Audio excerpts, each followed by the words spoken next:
Hey everyone, Pastor Nathan here. We're continuing praying the Psalms together, or at the very least, looking at Psalms as handholds to help us enter into prayer.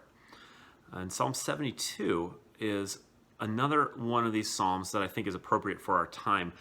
It is a song, a prayer of David for his son Solomon, concerning his son Solomon before his son takes the throne.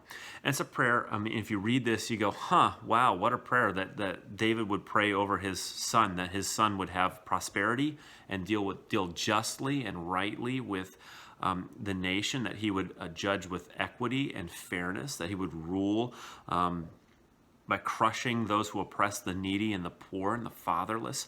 All things that our God, by the way, does for us. And so he's asking Solomon to reflect God into the world as he rules and reigns. And just a couple thoughts on this. The first is that, some of this is appropriate to pray for our own nation. We want a nation whose government judges rightly and fairly, that makes an even playing ground for people, that there's not oppression of the poor and the needy, that we want a government that provides that space. We also want a government during whose rule that we have what we need in terms of food, in terms of protection, in terms of shelter, that the government rules wisely and in such a way that these things happen in the world. And so for those places, we may even be able to apply this prayer to our government here in U.S. America.